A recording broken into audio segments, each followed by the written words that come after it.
Hello, everybody. Keith here. Running games.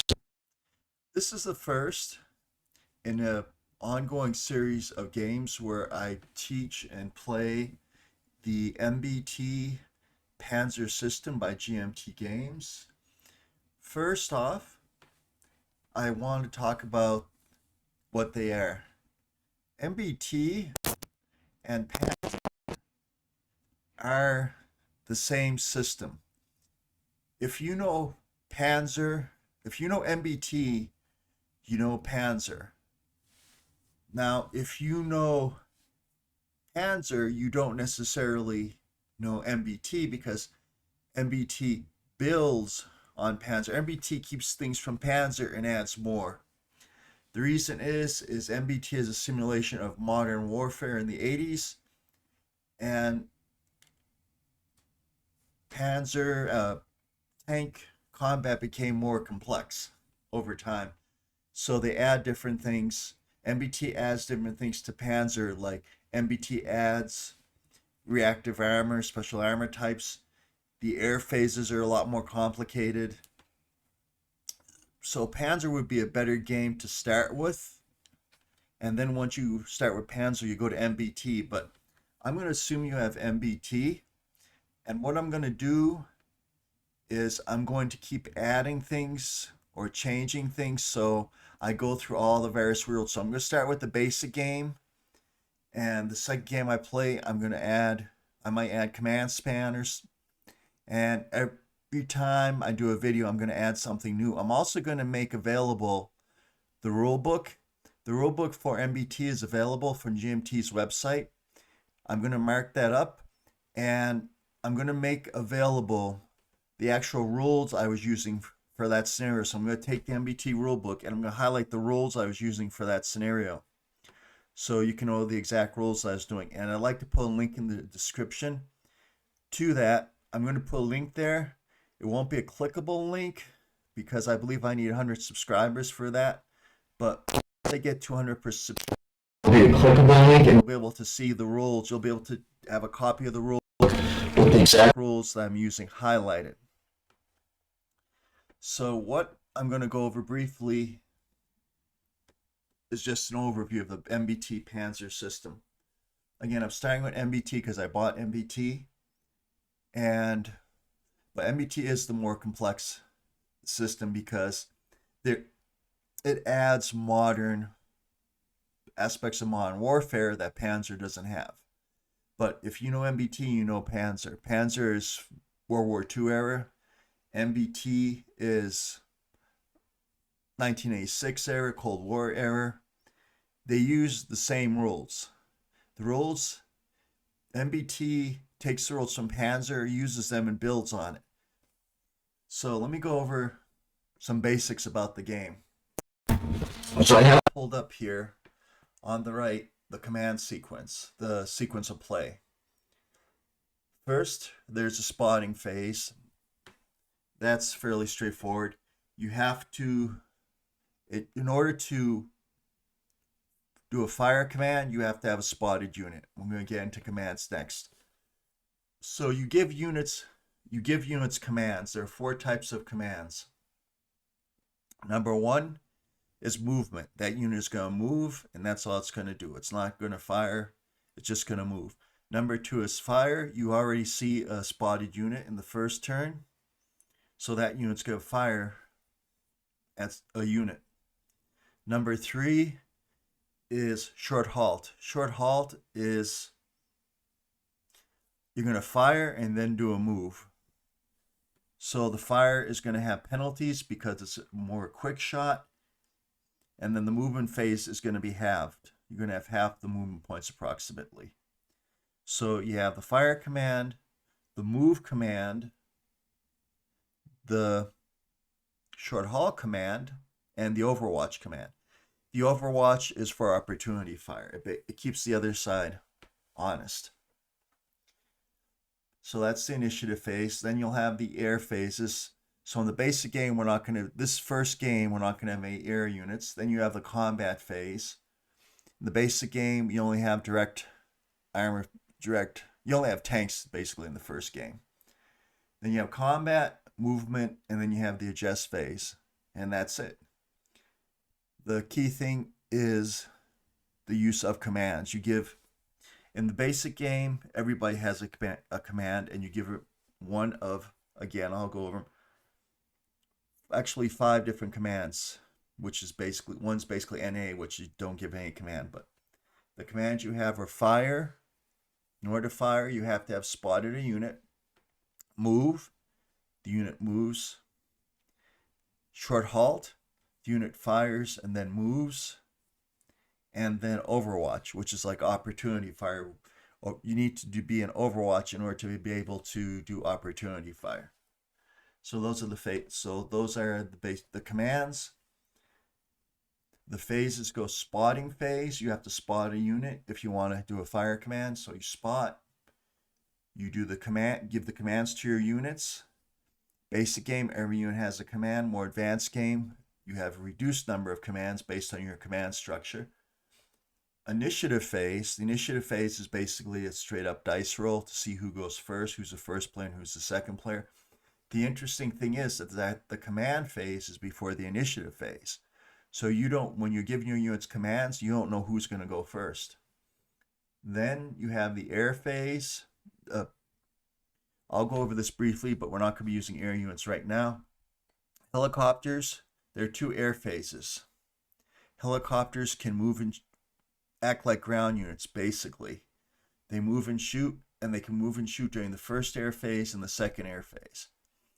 Then you have fixed wing aircraft. Fixed wing aircraft, you have to choose either the first air phase or the second air phase. So you have the first air phase, the combat phase, broken down into indirect fire, which we won't use right now, and then direct fire. Again, the first introductory scenario is just tanks. Then you have the movement phase. We're not going to be using close assault or hand-to-hand combat, and we're not going to do overrun combat. So but you have the movement phase, which is just moving at this point, the air phase, and then you have the adjustment phase. That's the basic structure. That's the basic structure of the game. So for the first game, I'll briefly go over it.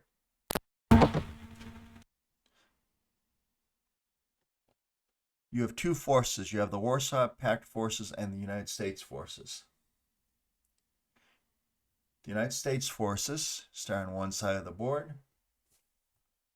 The Warsaw Pact forces start on the other side of the board. In the middle of the board, there's a river. On the river, there are river crossings. You're going to battle for the river crossings.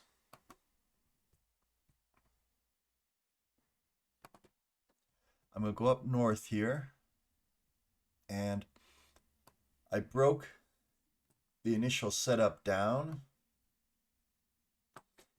So, and for my background, I'm a military veteran.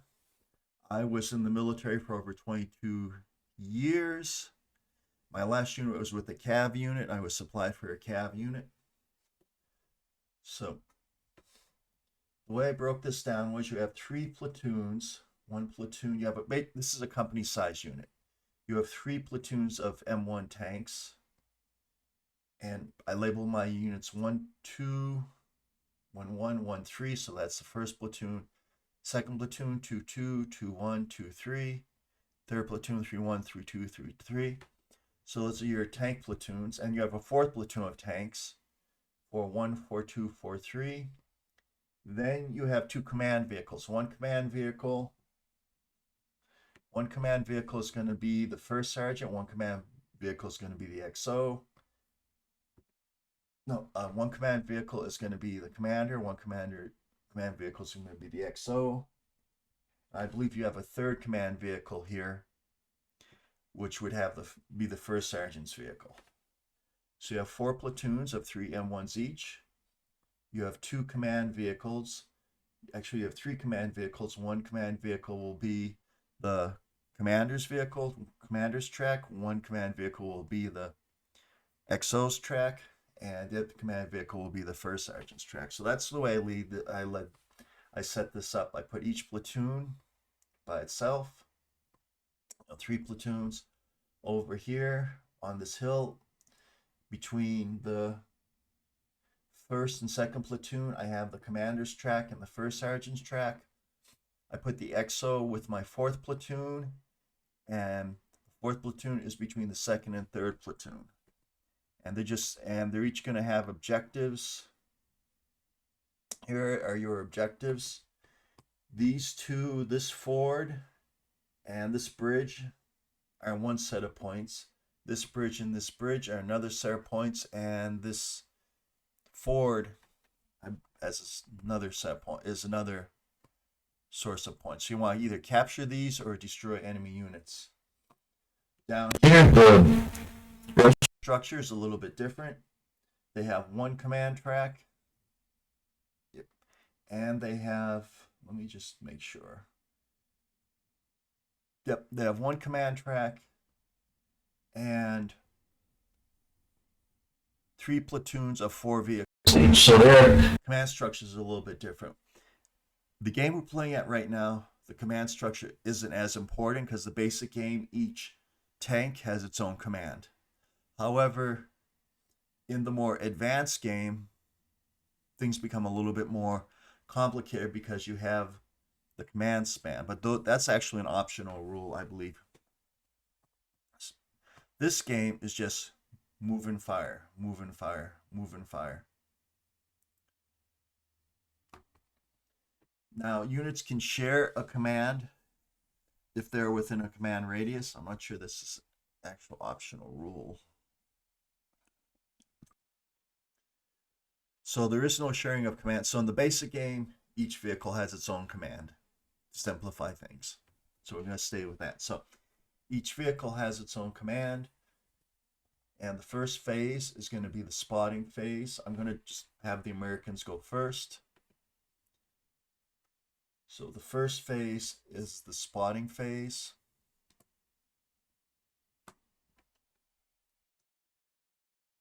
Over here, you see a chart called spotting ranges.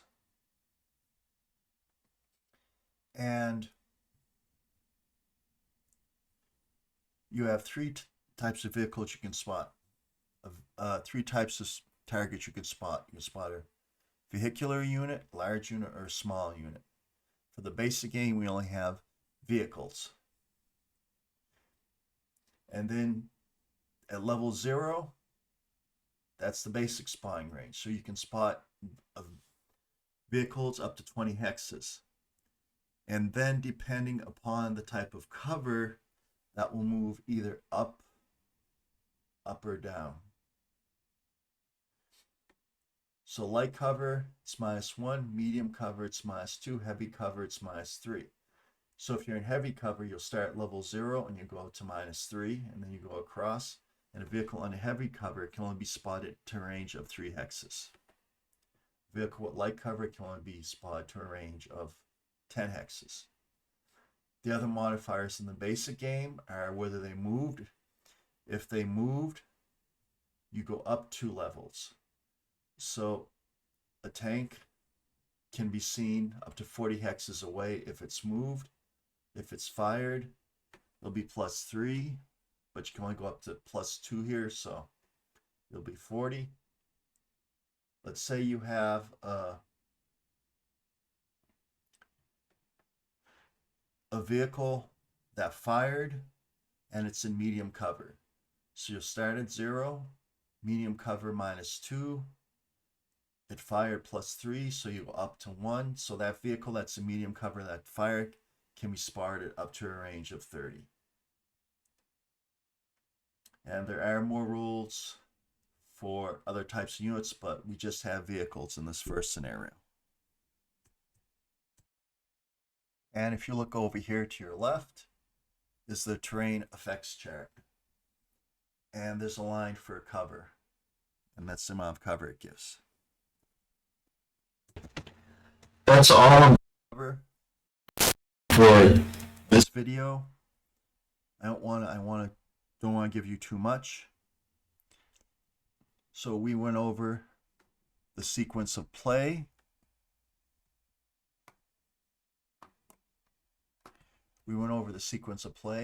You have a spotting phase.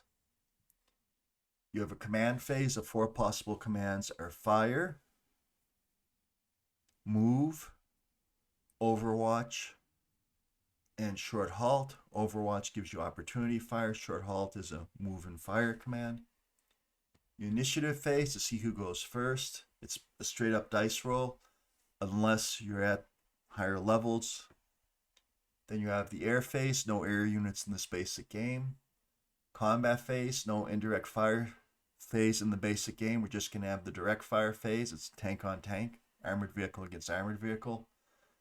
A movement phase, just vehicles. They're going to move and that's it. We're not going to have close assault, hand to hand, or overrun combat yet. And you have another air phase and an adjustment phase. If you notice on this card, everything that's in red, I believe. Let's see. Just full cover. Yes, everything that is red is your basic, is in your basic game. Everything that is in blue is in, everything that is in red is in your basic or advanced game. Everything that is in blue is an optional rule. So red is either in your basic or your advanced game. Blue are optional rules that you can add. And once again, MBT takes the rules of Panzer and builds on it. If you know MBT, then you know how to play Panzer. Panzer just adds rules for things specific to World War II. It has cavalry rules, which are very small, and it had the anti-tank weapons are different. And the air phase is the same, but the planes are different. MBT builds on Panzer because MBT deals with a more modern era. So we covered that. And we covered spotting. We covered spotting ranges.